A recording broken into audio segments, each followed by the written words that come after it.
Starmie from 151 reminds me of the simpler days, you know, Decidueye and all that jazz. With that mysterious Comet ability. Once during a turn, you may put 2 damage counters on one of your opponent's Pokemon. If you do, discard this Starmie. Now, when deciding to play with this card, I had a bit of a think about what would work with it. We're going to do it with the Hisuian Samurott VSTAR. Because of that merciless blade, it does 220 if your opponent has damage counters. Your opponent's Pokemon, that is. You don't want your opponent to actually be suffering in pain during a game. Unless you're a sadist, in which seek professional help. Ultimately, though, this makes maths add up pretty well because you have that Mooncleave Star, which effectively does 260 when combined with Merciless Blade, because you can put 4 damage counters on one of your opponent's Pokemon. It's this very simple V-Star power. Now, 260 is shy of 280, but lo and behold, that's what Starmie's here for. It can actually set up a very simple 280. And if you need to reach even higher numbers, something for like Zard, then Vengeful Punch can come into play. And with the maneuvering of damage counters with Radiant Alakazam, you have yourself a deck that can really toy around with damage, and thus is very synergistic. Is that a word? I don't know, but I'm going to roll with it. Let's get into some games and see how we do. Before we begin, I'd like to thank the sponsor of the channel, ptcgl store, where you can buy codes with 5% off using a discount code FTW. It's a way to support the channel whilst getting something in return, so why not? Now, with that said,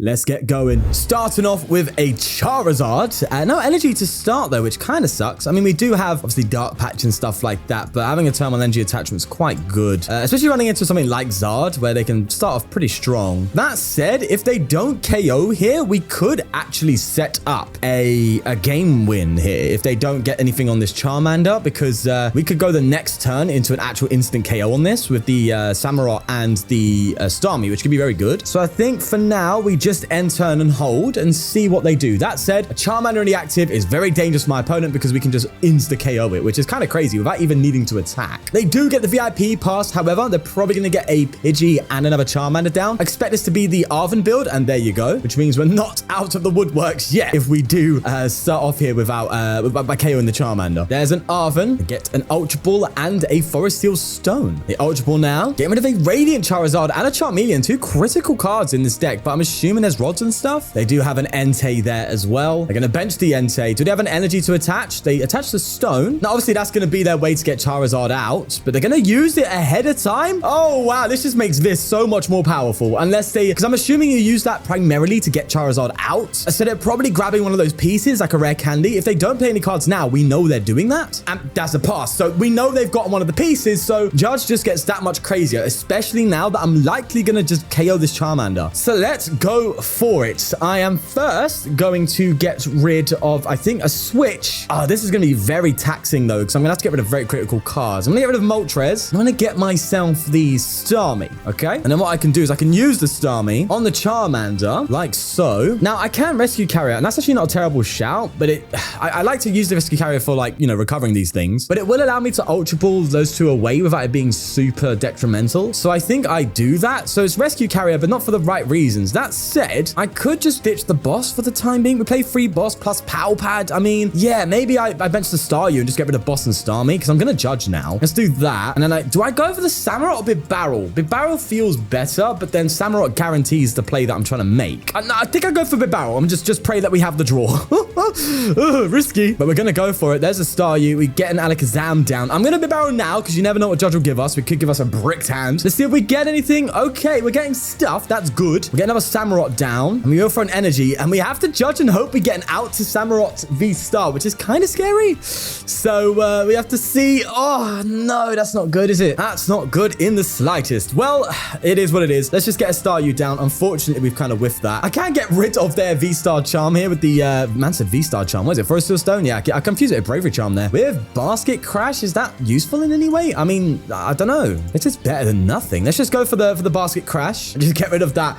Bro, we had the KO there, but trust me, we're still okay. So long as there is a 60 HP Pokemon in play, we can still take a KO. It's fine. It's just happened. No way. Oh, God. How have we judged him into a rare candy Pidgeot? Are you kidding me? That was raw as well. They didn't have to play any cards for that. They just had it like that. No shot. Bro, that was a huge turn for us as well, man. Look, they still might not have anything of function, right? They still might not have any good pieces in their hands, so they might have to just Pidgeot for something. But I mean, Arven might be able to get them there. Arven, no, it wouldn't, because they've used their V-Star power earlier. Which, to be honest, isn't actually a terrible thing, because maybe they knew that this Basket Crash might might come forward. But yeah, that's incredible forward thinking if that was the case. Either way, they use their quick search. Do they have the Zard? I'm a bit worried. There's a Luminion. If they have Zard in hands, the Luminion will get him Arven, but they wouldn't have needed to use... Interesting. They've quick searched for Luminion. I mean, or maybe they didn't. Maybe they quick searched for a Zard and then they had Luminion in hand, in which case they now are getting the rare candy, which is low-key kind of tragic. There you go. Especially when we had the KO just sitting there. Oh, God, it's horrible. Oh, whoa, okay. No. That's not the case. And you're going to make me judge again. I'm sorry. You're just sitting there searching for your cards and trying to make plays, but I'm just going to keep judging you, bro. My hand's trash. Can I please have a Samurott or an Outer one? There we go. Now we are talking. We do, however, need to find some energy to get attacking. That would be kind of cool as well. We don't. That really sucks, but I can go for a Mooncleave Star at least and take a KO. The energy would have been nice, though, because I'd like to be able to take another KO or at least go for another swing afterwards. No, we do get Vengeful Punch, though. That's not bad. So we are awkwardly doing things. It's just we're not getting the right cards when we need them, unfortunately. Like it's just awkward hands we're getting, which kind of sucks, but it is what it is, right? Let's just hope the judge kind of screwed them over again a bit. What's nice though is there are some Pokemon that we can just easily KO, so we might be able to navigate the Zards at this rate. Like Entei, just a bit of damage on it, and that's a 1-hit KO. Luminion, that's a 1-hit KO. Pidgeot, we could work on. We could use Starmies to play with, and Vengeful Punches and Alakazam. So we have ways to kind of win here. It's just whether or not we get the energy. They've gone for their quick search, by the way. There's a Super Rod. They recover something. I don't know. I didn't check their discard. And that's a Fleet-footed from the Entei. They have used their quick search already, haven't they? There's a fire energy coming down, by the way. Oh, yeah, they've used it. Cool. Wow, that's a yikers. Now oh, there's the energy. All I need now, then, is a Starmie, right? I need a Starmie. So I'm going to Iono and try and dig for it. That said, we do have one in the discard pile, but we still have a Rescue Carrier in deck, so it's not the end of the world. There is an Ultra Ball, and that's looking good. All right. First off, I don't think I give him Mesagoza because that's going to help him. So I think we just chill. Maybe I should have got rid of that then, but I guess it's... Oh, no way. We've priced our Starmie. No.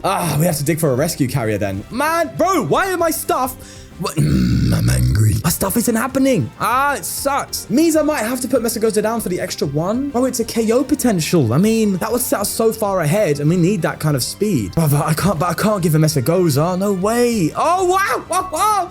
We got the Rescue Carrier, no shots. Okay, that is epic. All right, let's go grab our Starmie, and we will ping onto the Entei, and it might be worth moving damage onto... what's our boss situation here? Our boss situation is we have 2 bosses left plus Pal Pad. Yeah, if we can just boss our way through, I can KO this Entei and maybe boss Luminion and then boss afterwards onto like a Manaphy or something for game. Means we need a lot of boss action, but it is possible. So I think we're gonna work for that play. All right, let's move damage off of the Entei onto Luminion. So we know that's very easily KOable now. And I think we just take the KO here with Merciless Blade. And that's lovely. Maybe I can, now that I've got that extra bench spot, I don't think I need much more Starmie stuff here, especially like Vengeful Punch. And look, there we go. We got another Starmie from the prizes. Ultimately now I need to get a Skwovet down so I can kind of thin, but I don't know. No, Skwovet's not gone. That's good. So that I can kind of like see more of my deck and get those bosses going. There's an Iono coming out, which kind of sucks, but it's fine. We're Bibarel safe. Gotta be cautious on the energy front though, because we seem to be struggling in that department. But our judges, I can't lie, our judges have done so much work whilst they go for a quick search there. Like, bro, they would have had this Charizard out far earlier if we didn't have those judge plays. Either way, Charizard is out now, and they are hitting, I believe they're hitting 270, right? So it's literally, I think it's 270. There's 180, one prize is 210, 240. Yeah, they're hitting 270. So our Samurotts are now in prime range for them. So it is literally just, we have to keep on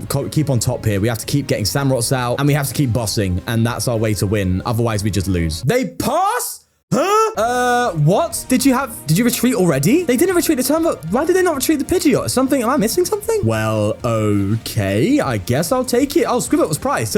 That's super confusing. What on earth was that all about? Well, let's Mesagoza anyway. That's just so weird. I don't think I Pal Pad. I'd rather... No, to be fair, I might just research here, to be honest. Oh, no, I can boss, can't I? Yeah, I'm just going to Pal Pad one boss back then, and then just go for Industrious Incisors. I want to increase the odds of finding it. I don't know why I don't know if they missed something, because that wasn't like they waited and they've gone AFK. Like, that was a genuine click pass. So I don't know if they've missed something, or I don't know, mate. Either way, we've got a boss, so that's sweet. Let's just boss this bad boy up and take it out. I'm so confused. Either way, that's a Merciless Blade. We still have one Starmie left to work with that Samurott, so that's good. Let's take 2 prizes, and now ultimately we just need another boss, and that's GG. Finally, they come up with a... Did they not realize that Pidgeot has free retreat, or... I'm still trying to work it out in my head here. I don't know. Either way, there's an Arven. Once they get their cards, I don't want to say Honestly, I don't think it really matters though if they got the KO on that Samurott. Maybe it would have been a bit harder for me to find an energy and stuff, and it might have gone a different way, but I think we're just so far ahead now anyway. And we disrupted them so much in the early start that I think we were already like 1 or 2 turns ahead. At least that's what I would like to think. I don't know if I'm right on that. I don't know. It's what it is, isn't it? They get an Ultra Ball, probably get their final Zard out, but my friend...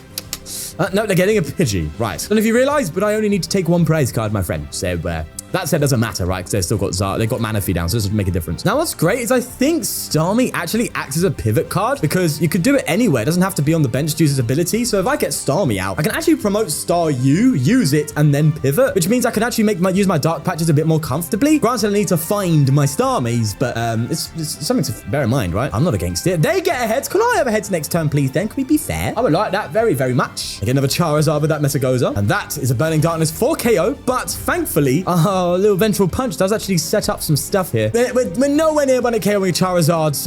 We could honestly work on a Charizard path here as well, but I think just trying to find a boss for game is probably the easiest route. Let's just see. Let's see. Another one? Wow. That's actually quite nice because I can bench this and then just go for another Dark Patch. That's lovely. Mesagoza, give me some love. Sort of brother out. Come on, mate. Let's get it over and that. Okay, that's bad news. That said, I can set up some KOs here on the single prizes. Maybe, I don't know. This does make things a little bit harder, I'll be honest. So I'm going to go for a Nest Dash. Don't think I want to Iono just anytime soon. If they do kind of make a comeback, then yeah, I can do that. But I think they're probably better off. Oh, wow. Okay. All right. Blood's waffling. We've got KO. Oh, my God. We just get 2 bosses immediately. And we don't even need to do anything else apart from just discuss this bad boy up and take a KO. And that was the importance of KOing that Charmander in the early game coming in there. All we had to do is take out 2 very low HP 2 prizes and 2 single prizes. And that's GG. Lovely little navigation around the Charizard there. We didn't even hit into one. Crazy. Playing Miraidon, which we would expectedly go quite favorably into, no? Because we can just take one at KOs. That said, they can do the same. Oh, no, not so easily, right? I'm tempted to risk the Mesagoza, but I think that's quite dumb if I can just do this and get myself a Bidoof, right? Yeah, I get rid of an Ultra Ball there, which kind of sucks. 2 outs to Pokemon, but we kind of already have what we need in hand. So, okay, no Starmies or Staryus down, but that's more for, you know, we need to get our core ready first before we start looking into the Staryus and stuff. So there you go. There is a tandem unit, and they go for a second tandem. Oh, this is the Regieleki build. Damn it, they can go up to 1 at KOs here. So this is going to be literally a hit kind of game by the looks of it. And considering we went first, that might be the literal determining factor as to who wins this game. Shows the power of going first, even with no support cards. There's a Greninja as well. Shame we don't play a Mew in this list, hey? There's a Forest Steel Stone on the Regieleki. What's your thoughts on the Regieleki build? Is it just not good enough nowadays? I mean, there's obviously the turbo-ish kind of build, and there's the path build, but Regieleki's still kind of there. I mean, I guess it's just an easy free prize to target, right? Which is somewhat a problem, I guess. But I guess it's because you don't have the Flaffy, and Flaffy's a really big deal. It's needed, right? And at that point, it just takes so much bench spot. So I see its problem, even though you could effectively cut out the Raikous. But yeah, I see why the Regieleki's not that big of a deal now, right? Because Regieleki is ultimately really going to make you hit 280 most of the time. And that's with your Miraidons. And at that point, you're not one at KOing the bigger Donnies like Gardevoirs and Charizards. I can see how it's fallen out of favor quite quickly. Whereas the Path one's more disruption based, the Turbo one's more aggressive. I see it. I understand. Look at me understanding the meta game. Wow, how good now. I've watched a few videos and I think I'm tawed. Either way, they go for a concealed card to draw a little bit more juice in their cup. There's an energy on the Raikou. Doesn't seem like there's going to be an attack this turn. And we do have the Beach Court for retreat, so I will take that too. And we get a top deck energy. Wow, you're just treating me now, aren't you, game? Wow. All right, let's evolve to the Samurott. We evolve into the Bibarel, and we will draw with Industrious in sizes. A little Judge would be cheeky. No Judge, unfortunately. That said, we do have a little Moltres here coming down. Let's throw it in, bro. Got an energy to use for it. Why not? We also get a Mesagoza going here. We are still somewhat at risk of being KO'd, so it'd be nice to hit heads. That's not good. Let's hope we've prized the Samurott because it's a bit scary. No. In that case, what do I grab here? Manaphy's off the table, I think. We don't need that. I guess I'll just get Bidoof. I don't think I should bench it, though. That said, well, to be fair, if we do get KO'd, which is possible, Moltres still can step in for a turn, no? And that said, what are the odds of them even getting a KO with Miraidon here? That's a shame I couldn't get an Alakazam then either, but it would have been nice to move the damage away, especially now that we're not, like, finding our... I'm gonna go for Skwovet. Screw it. This is stupid. I want to say I'm not finding our Starmies, but I want to find... Okay, that was a dumb idea. Either way, let's go for Mooncleave Star, and we'll put damage on Miraidon. We'll just take an Oko on it. That's fine. There you go. Maybe a couple Vengeful Punches would be nice to find for the time being, whilst we try and keep setting up, but we do need to get our set... Oh, cheeky. Actually, that's quite nice. Now I regret getting rid of my Switch, huh? Because if I do get a KO, I literally have a Moltres immediately. There's a 1 Regieleki. There's 2 Regieleki. Not enough to KO me yet, but it can do some serious damage. We just need to get damage on it, though. That's the problem, right? There's no way of doing that right now because we didn't get a Staryu benched. That sucks. Either way, there's a Raikou coming down and a concealed cards. A generator coming in. This is where we hope they don't hit the Miraidon. They do get 1 for the Raikou. Can they attack, though? Have they found an energy yet? Of course they have. What am I talking about? The deck plays like 16. And a research to boot. Getting rid of a switch card. Cramomatic? I've never seen this deck play that as nonsense. Getting rid of an electric generator? What are you doing, bro? What? No shot. And even fit the tails? That is tragic. So tragic. They're not even getting a KO here. That's the wildest thing. What, are they hitting a 240?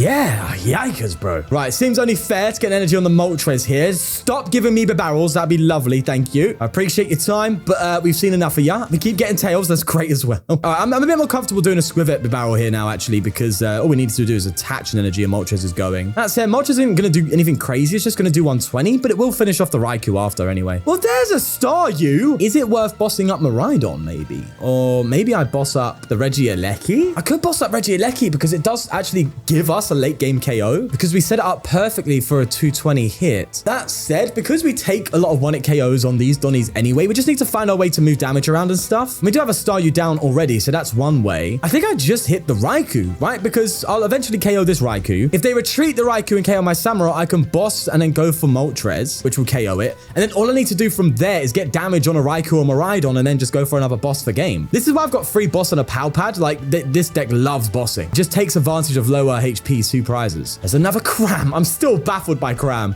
They're getting rid of an Ultra Ball. And it's a Tails again. Oh, yikers, brother. That is a crazy, crazy stuff. Mesagoza, they get Tails. All right, it seems like it's a Tails kind of game for both of us. They might not have any juice because they got rid of an electric generator with that first Cramorant. So I don't know if they're going to have to hit me with Raikou here. No. Okay, they get to attach and they're probably going to switch or retreat, should I say, into the other Raikou. Oh, no, cheeky fleet-footed as well. They did remember. Good on them. But no, they just go in swinging. I mean, okay. Whatever floats your boat, my guy. Whatever floats your boat. That said, they probably don't have much in terms of charging up now. So not against. I hear it. I hear him. I hear him, bro. I hear him. Right, let's Mesagoza here. And we got to get heads, right? We have to. Oh my God, this deck does not like me today. It's not a fan of the old Shawnee boy. Huh? Let's go for an Nest Dash. Need some Samurotts. Need some Samurotts, baby. Okay, Ultra Ball, we'll take that. That's fine. Maybe some Dark Patches. That'd be nice. Not fully there yet. Not fully there. Could judge them. I also tempted to Ultra Ball here. I could Ultra Ball away the boss, right? We still have free boss. Even though boss is what we need, I need a Dark Patch more than anything right now, don't I? So I could Ultra Ball and then grab myself another Staryu maybe or a Starmie, but then I don't really need to do that right now.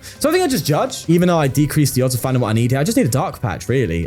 Ooh, that's cheeky. Throw that on a Moltres when we're talking. To be fair, as long as we get both Samurotts out, if I get... Oh, I need to see a lot of cards next turn, but it's possible, right? I could use Starmie as the pivot and then go for a Dark Patch energy for the game, you know? Let's just see. Mesagoza, again, clearly not helping me today, so I don't know how I feel about you, Chief. But I am pretty happy about this research, though. I'm pretty happy with that. There's another Cramorant. Bro, they just got crammed up in their hand. Jesus. They get rid of a Cram? Oh, what the hell? But there's got way too many technology in there. You know what I'm saying? Way too much technology in their hand. They did get heads, though, finally. Ain't no way they're gonna boss here because that's kind of silly. It just opens up my Moltres for another giant swing. At which case, maybe a boss is right because they can boss this up if I bench again. They just need to boss one more time. But then I could Iono them and that could cause a lot of problems. So they are going to do it. Interesting. So I'm just going to Iono them, right? That's clearly the correct play. Oh no, I'm hitting 220, aren't I? Oh, I just win. Why are they bossing me? Oh, what is that? Bro, this is so questionable. That said, the ladder has just reset and I'm in Pokeball trying to get back up to Great Ball League. So it might be just a side effect of the ladder reset where I'm just matching up against players who are still learning the game, you know? But that's just GG. I just win. I'm sorry, man. I'm sorry. It's just, you know, it's not me. It's the times, all right? It's just the times that we're in. Hard times befell upon you, my friend. G and G. Well, what an interesting set of games then. The fella was able to navigate the Charizard, get a nice little cheeky win on Miraidon. Granted, it wasn't against the best of the best, but I'm not the best of the best either. So, you know what I mean? Ultimately, though, it's a bit of fun. It's a different way of playing the Samurott and actually gives Samurott a lot more options. Anyway, I hope you enjoyed the video regardless. As always, this is all for a bit of fun. Look, I love ya. Look. Yeah, I had nothing left to say. You know when you just talk so much that you kind of just forget and then you kind of just fall into you just kind of stop.